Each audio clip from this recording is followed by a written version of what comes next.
आज हम life in the UK test number 34 करेंगे। और जैसा कि आपको मैं हर लेसन में बताता हूँ कि अगर आपने ILR और ब्रिटिश सिटीजनशिप के लिए अप्लाई करना है तो फिर आपको life in the UK test और B1 टेस्ट दोनों करने हैं। ये दोनों लैंग्वेज रिक्वायरमेंट्स हैं और इसके अलावा और कोई ऑप्शन नहीं है। हाँ, अगर आपके पास यूनिवर्सिटी की डिग्री है तो वो एक और बात है, उसके लिए आप मेरी वीडियो देख सकते हैं जिसमें मैंने डिफरेंट क्वालिफिकेशंस को की एक्विवेलेंसी जो है वो उस पर डिस्कस किया है। लेकिन मेजॉरिटी ऑफ द पीपल जो है वो उनको life in the UK test करना पड़ता है और B1, इसमें कोई एग्जाम्पशन नहीं है। ठीक है, तो पहले देखते हैं कि लाइफ इन द यूके का टेस्ट है क्या। Life in the UK computer based test है। इसके अंदर आपको 24 क्वेश्चंस करने हैं और उसमें से 18 क्वेश्चन का आंसर करेक्ट होना लाजमी है अगर आप पास होना चाहते हैं। अगर आपका 17 करेक्ट है तो आप फेल हैं, आपको दोबारा करना पड़ेगा। और इसके लिए टाइम जो है वो 45 मिनट्स है।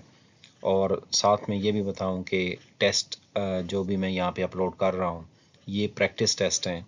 इस तरह के क्वेश्चन आते हैं, इन्हीं में से क्वेश्चन आते भी हैं। अब कौन से इनमें से आएंगे ये तो कोई भी नहीं बता सकता, ये तो कंप्यूटर जनरेट करता है। लेकिन ये टेस्ट जो है प्रैक्टिस अगर आप करते रहें तो आपने देखा होगा, कमेंट्स में भी पढ़ा होगा कि कई लोग टेस्ट पास कर चुके हैं, कर रहे हैं और इनसे तैयारी भी कर रहे हैं, तो आप भी ये कर सकते हैं। ठीक है, अब आज हम स्टार्ट करते हैं, चलें अपना टेस्ट। क्वेश्चन नंबर 1 है कि where was William Shakespeare born.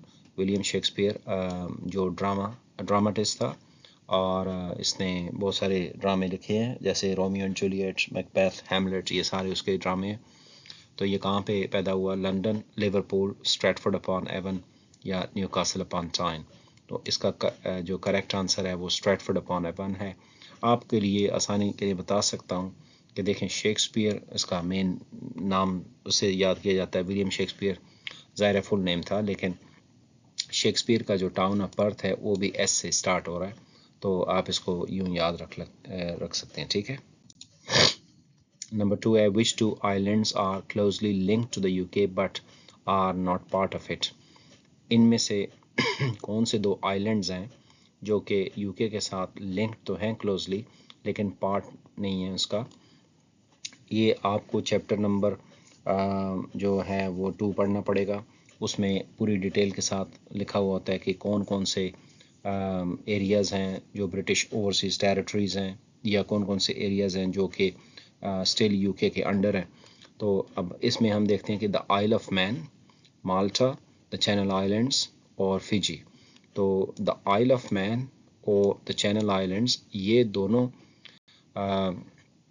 UK के साथ बड़े क्लोजली लिंक्ड हैं, लेकिन ये यूके के अंदर शामिल नहीं है, यानी इस कंट्री में शामिल नहीं है लेकिन यूके के साथ लिंक्ड है। नेक्स्ट क्वेश्चन है who gave Henry the 8th the son he wanted? Edward. Okay, तो क्वेश्चन का मतलब ये है कि हेनरी 8 जिसने कि हर दफ़ा मैं आपको बताता हूँ कि जिसने कि 6 शादियाँ की थी, उसको कौन सी बीवी ने उसका बेटा दिया? यानी इसको अगर आप सिंपल लैंग्वेज में बताना चाहें तो यूँ कह सकते हैं कि हेनरी 8 की कौन सी बीवी से उसका बेटा एडवर्ड पैदा हुआ, जो कि उसे चाहिए था, क्योंकि उसको चाहिए था कि कोई बेटा पैदा हो और वो उसकी जगह किंग बन सके। वो जिससे भी शादी करता वो बेटी पैदा हो जाती थी। उन ज़मानों में बेटियों को क्वींस बनाने का रवाज नहीं था बिल्कुल भी, तो इस वजह से कोशिश थी कि बेटा पैदा हो जाए। उस चक्कर में उसने 6 शादियां भी कर दी। तो एडवर्ड कौन से बेबी से पैदा हुआ? Jane Seymour, Catherine of Aragon, Anne of Cleves या कैथरीन पार? तो इसका करेक्ट आंसर है जेन सेमोर। तो इसको मैंने पहले भी शायद बताया होगा। इसको आसान तरीका ये है कि अगर आप एडवर्ड के साथ जेन लगा देना तो एडवर्ड जेन या जेन एडवर्ड, ये बहुत ज़बरदस्त कम्बिनेशन बनती है। तो बस आप इसको यूं याद रख लेंगे कि एडवर्ड उसका नाम है, जेन उसकी माँ का नाम है। ठीक है, एडवर्ड जेन। बस अगर आप यूं कर लेंगे तो फिर आपको पता होगा कि जेन सेमोर ने ही इसको जन्म दिया था। नेक्स्ट क्वेश्चन है द मिडल एजेस और medieval times relate to the time that goes from the period after the Norman conquest until the year। Norman conquest जो थी वो 1100 में कहीं जाके हुई थी 1166 में, तो तब से लेकर किस डेट तक के टाइम को मिडिल एजेस कहते हैं, ठीक है। 1385, 1485, 1495 या 1595। तो इसका करेक्ट आंसर है 1485। सो आप 1066 से लेकर, नहीं 1100 मैंने कहा है, नॉर्मन कॉन्क्वेस्ट नहीं, वो 1066 है। सो आप यूँ कह लें कि 1066 से लेकर और ये जो 1485 हमारे पास है, इस टाइम को मिडिल एजेस या मिडेवल टाइम्स भी कहते हैं, ठीक है।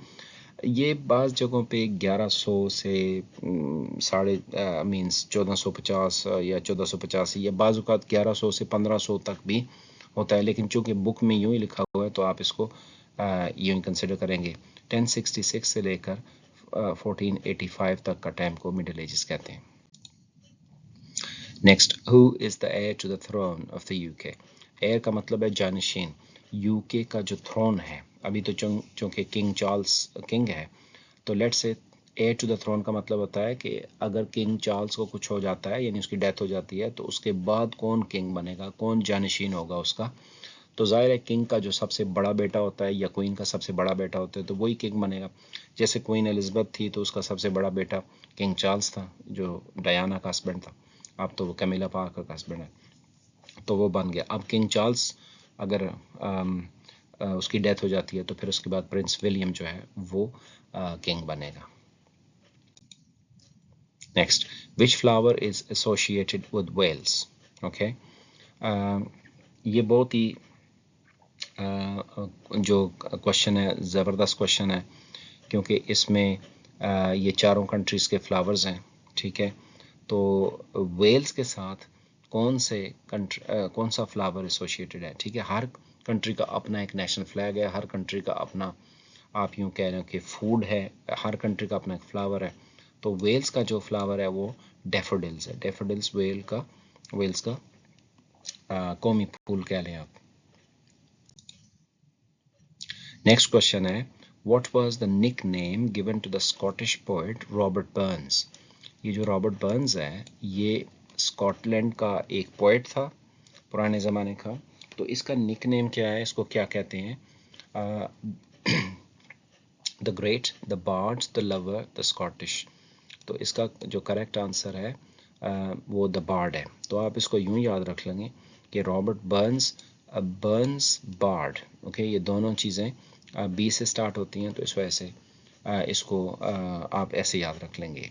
ये रॉबर्ट बर्न्स वो आदमी है जिसका न्यू ईयर के ऊपर जब सॉन्ग चलता है तो रॉबर्ट बर्न्स का सॉन्ग होता है। जब न्यू ईयर ईव सेलिब्रेट हो रहा है, टाइम चेंज होता है, तो वो एक पीछे गाना चल रहा होता है म्यूज़िक, तो वो आज तक वही चलता है।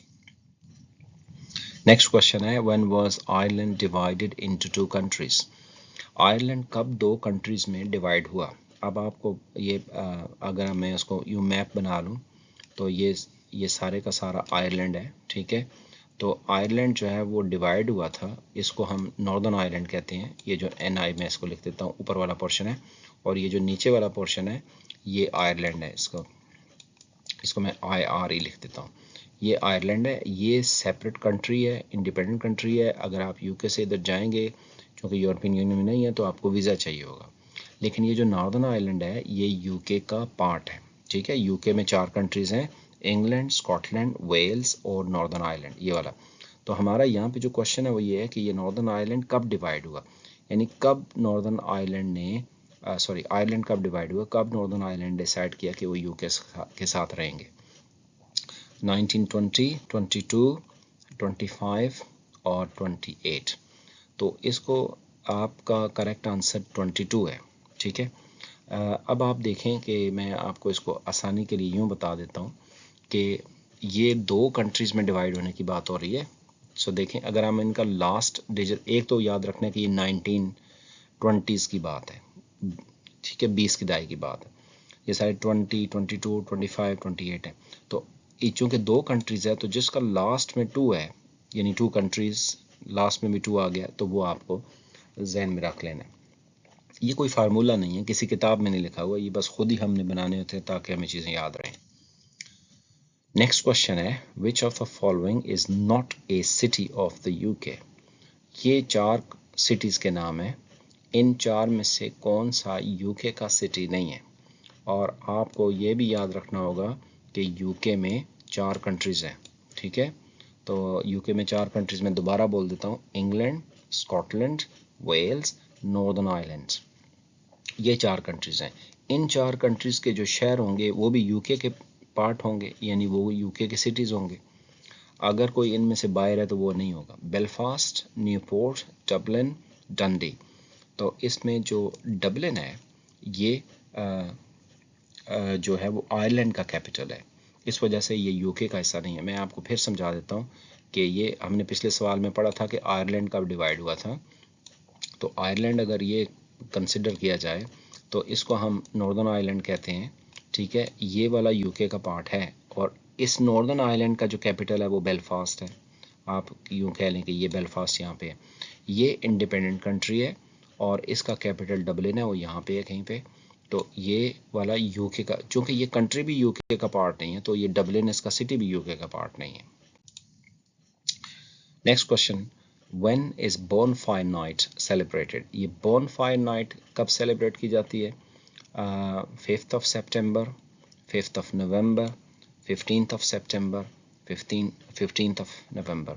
तो इसका जो करेक्ट आंसर है वो 5th of November।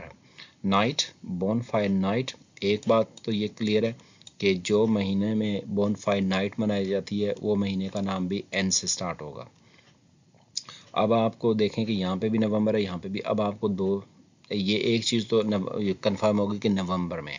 अब आपको डेट बस याद रखनी है, 5th of November, यानी शुरू की बात है। सो बोनफायर नाइट बेसिकली क्या है कि 5 नवंबर को पहले की बात है, काफ़ी पहले की बात है, किंग को बम से उड़ाने की कोशिश की गई थी पार्लियामेंट के नीचे, जहाँ पे किंग हाउस ऑफ लॉर्ड्स के नीचे बम रख के उसको फाड़ना चाह किंग मर जाए ताकि, लेकिन वो ऐसा हुआ नहीं, मुखबरी हो गई, पता चल गया।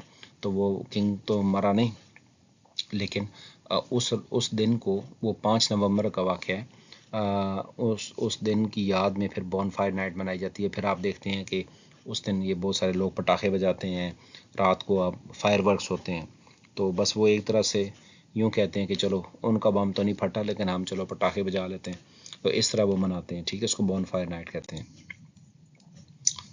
ये काफ़ी लंबा क्वेश्चन है, आप उसको समझना है कि what is the name of the events that refers to the 6th June 1944 when Allied forces landed in Normandy aiming to attack Hitler's forces in Western Europe during the World War II।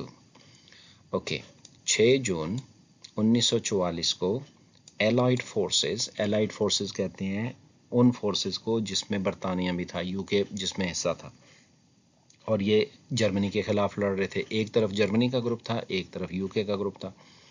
तो 6 जून 1944 को allied forces जब Normandy में उतरी, Normandy France में, ताकि वहाँ Hitler की forces को अटैक किया जा सके, ठीक है, वर्ल्ड वार 2 के दरमियान। तो ये जिस दिन 6 जून 1944 को वहाँ नॉर्मंडी में फ़ौजें लैंड की, उस दिन को क्या कहा जाता है? D day, Tom's day, a day, allies day. तो उसको हम डी डे बोलते हैं। ये बहुत ही मशहूर नाम है, ये आपको याद रखना चाहिए, डी डे, ठीक है? नेक्स्ट क्वेश्चन है, in the UK many people continue to visit the countryside for holidays and for leisure activities such as walking, camping and fishing।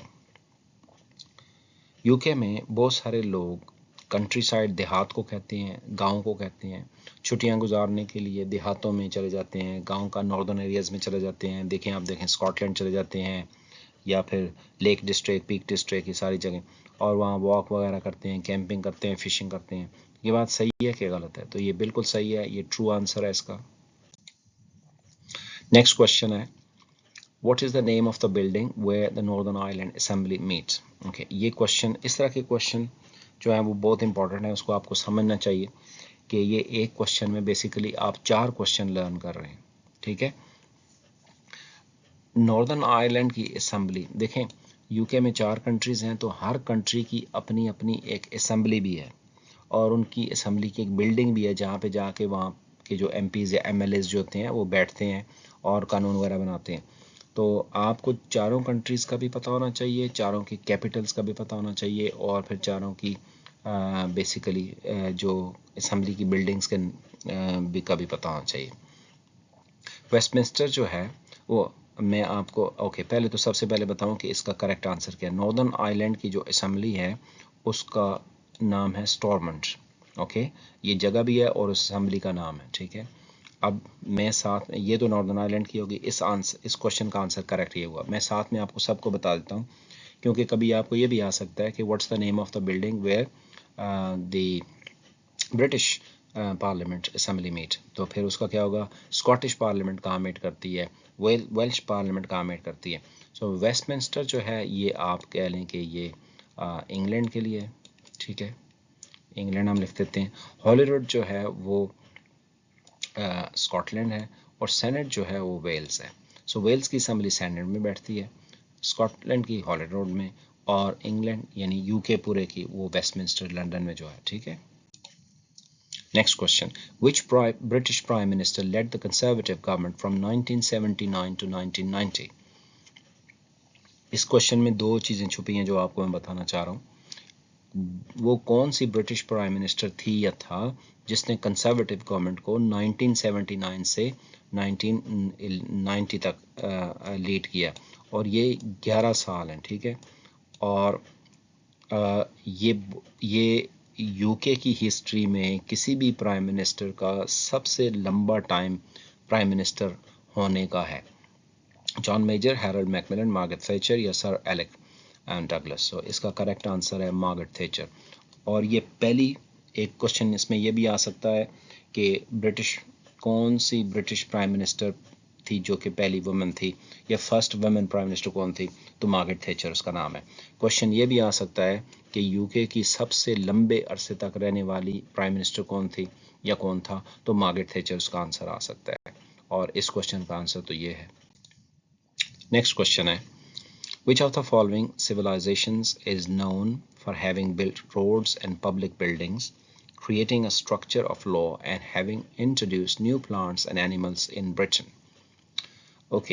आप इसको यूं समझ लें कि which of the following civilisations, आप अगर हम सिविलाइजेशन को आसान अल्फाज में बोलें तो किस कौम ने, वो कौन सी कौम थी, यानी वो कौन से लोग थे जो बाहर से आए, इस मुल्क पे कब्जा किया, और इस मुल्क में उन्होंने रोड्स बनाए, पब्लिक बिल्डिंग्स बनाई, और creating a structure of law, कानून का एक ढांचा दिया, नए प्लांट्स यहाँ पे इंट्रोड्यूस कराए, और नए एनिमल्स इंट्रोड्यूस कराए। तो आपको पता है ना कि अगर कोई बाहर से आएगा तो वही नए प्लांट्स और नए एनिमल्स इंट्रोड्यूस कराएगा। जो प्लांट्स और एनिमल्स यहाँ पे हैं तो उनको इंट्रोड्यूस कराने का तो कोई फ़ायदा नहीं होता। सो ये कौन सी कौम है, कौन से लोग हैं? The Romans, the Vikings, the Normans, the Germans. तो इसका करेक्ट आंसर है द रोमन्स। ये वो लोग थे जिन्होंने सबसे पहले बरतानिया में ये सारी चीज़ें इंट्रोड्यूस कराई। नेक्स्ट क्वेश्चन है, how often does the Edinburgh festival take place? Edinburgh festival कब कब होता है, यानी कि इसकी फ्रीक्वेंसी क्या है? एवरी 6 मंथ्स में होता है, एवरी समर में होता है, एवरी स्प्रिंग में होता है, या एवरी मंथ होता है? तो इसका करेक्ट आंसर जो है वो एवरी समर है, यानी साल में एक ही दफ़ा होता है लेकिन समर में होता है। Next, which of the following countries is not a member of Commonwealth? ये नॉट को ज़रा ख्याल रखना है। ये इसमें ऐसा कंट्री को फाइंड करना है जो नहीं है। कॉमनवेल्थ कहते हैं वो तमाम कंट्रीज़ जिनके ऊपर कभी बरतानिया की हुकूमत थी, ब्रिटिश राज था, ठीक है। पूरी दुनिया में बरतानिया ने हुकूमत की, और वो जो सारे के सारे दुनिया के सारे मुल्क हैं वो अब सारे आज़ाद हैं, फ्री कंट्रीज़ हैं, लेकिन उनका एक ग्रुप है जो अभी भी बरतानिया के साथ बड़ा क्लोजली लिंक्ड है, आपस में रिलेशनशिप है।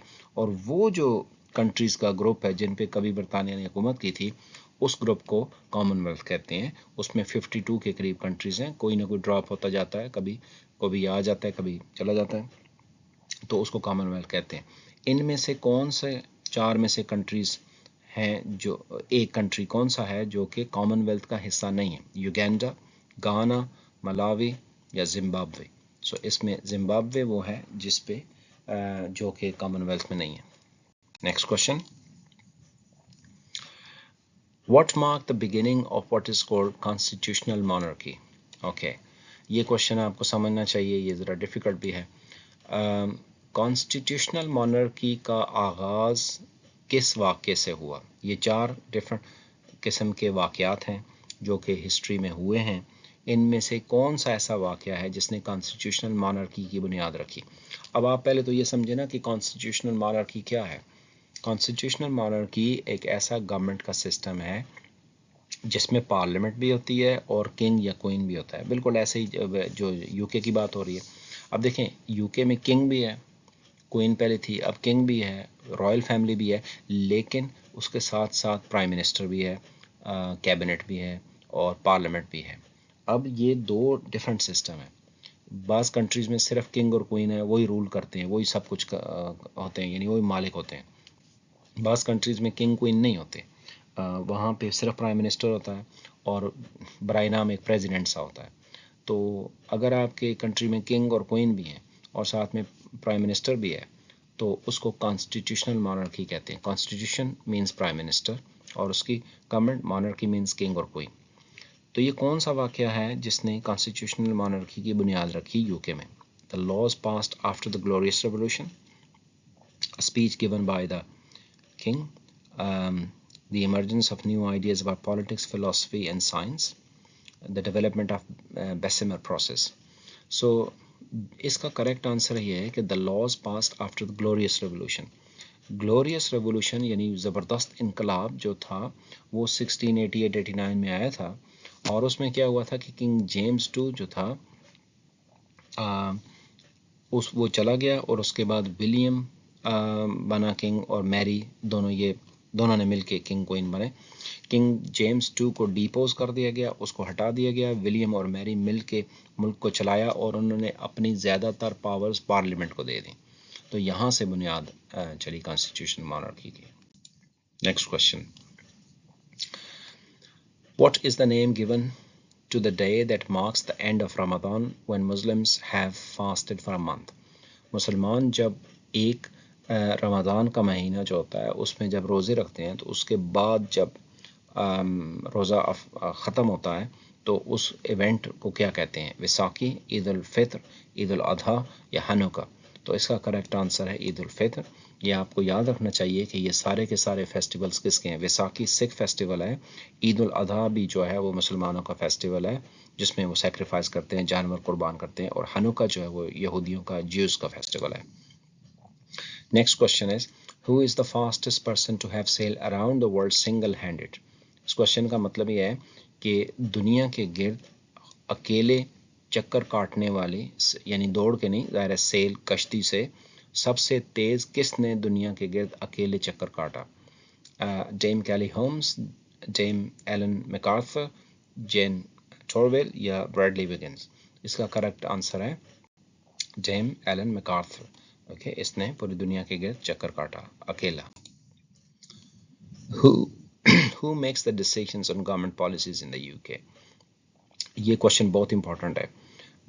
यूके में गवर्नमेंट की जो पॉलिसीज़ हैं, हुकूमत कौन चलाता है? Simple, the मॉनर्क। मॉनर्क कहते हैं किंग को या क्वीन को, ठीक है। Only the prime minister can make decisions on the government policy. सिर्फ प्राइम मिनिस्टर चला सकता है। The prime minister and the cabinet, prime minister और उसकी कैबिनेट, उसकी जो काबीना होती है, and the monarch and the prime minister, या किंग या प्राइम मिनिस्टर। तो इसका करेक्ट आंसर है the prime minister and the cabinet. Next question है, Where does the most famous sailing event in the UK take place? UK में सबसे मशहूर जो सेलिंग का इवेंट होता है, कश्तियाँ चलाने का मुकाबला, सेल कहते हैं जिस कश्ती के ऊपर बांध से लगे होते हैं। अगर आपको देखने हैं तो ये हम ड्राइंग बना लेते हैं आपके लिए। ये कश्ती होती है और इसके ऊपर ऐसे वो कपड़े से बांध से लगा होता है, ठीक है। तो ये सेलिंग का सबसे बड़ा इवेंट कहाँ पे होता है?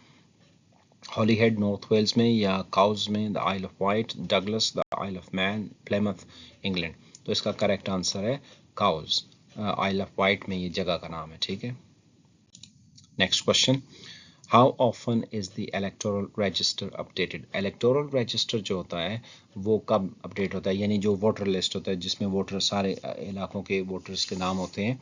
Every year, every 6 months, every 2 years या एवरी 3 ईयर्स? इसका करेक्ट आंसर है एवरी ईयर्स होता है। और कभी कभी आपको ये भी क्वेश्चन आ जाता है कि हर साल किस महीने में, तो आपको याद रखना चाहिए सितंबर या अक्टूबर, ये दोनों में रजिस्टर अपडेट होता है।